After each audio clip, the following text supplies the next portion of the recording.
Okay, this is a talk through on how to maintain and run the STP. The STP is an abbreviation for sewage treatment plant, and basically what happens is that sewage comes from this big tank here and then flows to this pump down here, comes up this pipe and comes to this valve over here. This valve is not to be opened.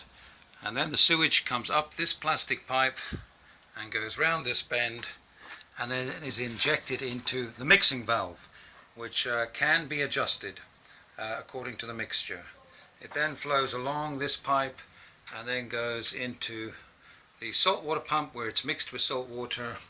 It then flows around the back here, past that isolating valve in the back there and into the system.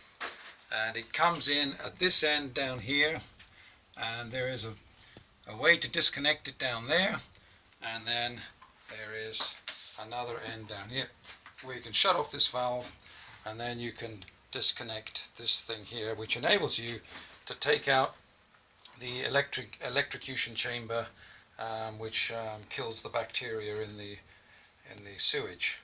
So the basic problems with the STP are that it gets blocked every now and then, and the way that you check the blockage is first of all to see if the blockage is a sewage blockage or it is a saltwater blockage, and I'll just talk through how you determine which is which in a minute. But first of all, to understand this control panel here, this works the toilet pump, which is down here, and in the auto mode the toilet tank will fill all the way up to the high water mark, which is approximately here on the tank, and then it will switch off the toilet pump, so you won't be able to use the toilet pump, but you can override it by going to manual or by switching this from here to on.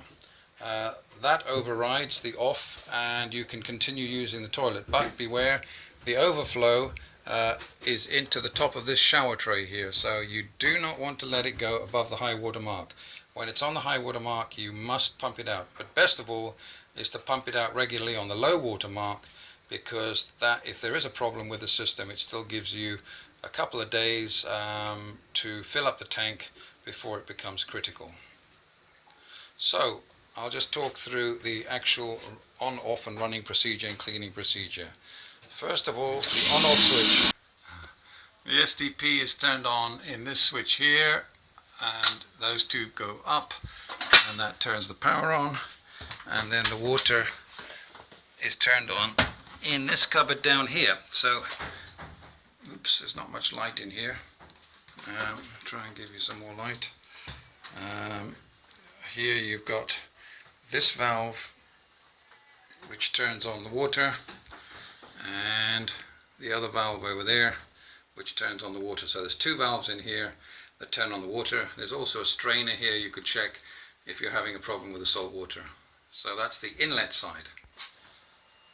Okay, now that the power is on, you can see the control panel. Now let me talk you through the control panel. This is the normal mode for operation, where you can push start or stop.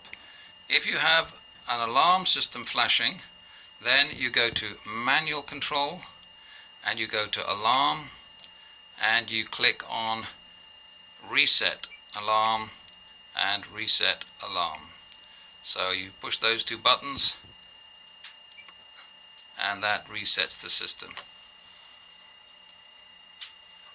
And then you go back to main, and let's go back to alarm again, and let's reset again, and let's hopefully that will go back to main. And then you've got manual control, and in this position, if you push this button here, it turns. It should turn. Let's just see what's going on here, and okay, make sure that this button down here is pulled out. If it's pushed in, nothing will happen. So then go back to alarm, clear your alarm. There you go, that's all cleared now. Then you can go to manual control, and you have either the green light or the yellow light. When it's in yellow, you can then start up each of these three individually to make sure they're working. So when you start the STP, run the saltwater pump first of all, and that flushes the system through. So on startup, it's a good idea to run the system for about 5 minutes just on the salt water to flush it all through. After you've done that, you can turn it off. You then go to main control. First of all, turn off the yellow light, then go to main control, and here you can push the start and the whole lot will start treating. And what is good to know is that when you start up the whole system, you take a torch and you shine it through this pipe, and that will give you an idea of how thick or rich your mixture is. You basically want the color to be like a light coffee color, and so just make sure it's not darker than that flowing through here as you run the system. So you've got this valve on here which you need to open up, and you've got this valve here which you can adjust the mixture with. So if the mixture's too rich, when you see it through here, you can turn this down, close it a little bit, and if it's very light, then you can open it up a bit. But also it's good just to have a check every now and then upstairs to see that the mixture is not too rich going into the sea. So basically the sewage comes into here, goes through, goes around these pipes, and goes past that isolating valve over there into the system. It's electrocuted through this tube down here, and then it is dechlorified through the dechlorification pump, which runs all the time, and then is pumped out the side of the ship. Every now and then this tank needs to be refilled with 1 container of this substance, of the salt mixture which is in the bag down there, and I fill up the watering can with about 2/3 of water and then refill this container. So that's how you top it up, and you take off the lid here and top up the whole system. So let's just go through the startup and have a look over the side. So coming back to here, we just push start now and the whole lot kicks in. Open the valve over here, fully open, and now you should start seeing sewage flowing along this pipe here. If you look carefully, you can see if there's a good flow rate or if the mixture is too rich or too fine. You can see it just slowly starting to change color now, just slowly turning into a nice coffee color, and that's about what you wanted, not much richer than that. And you can also tell that it's flowing in a nice direction. If it's not flowing here, then you need to check. First of all, check that you've got a good saltwater flow outside. If you don't have a good saltwater flow outside, then the electrocution chamber here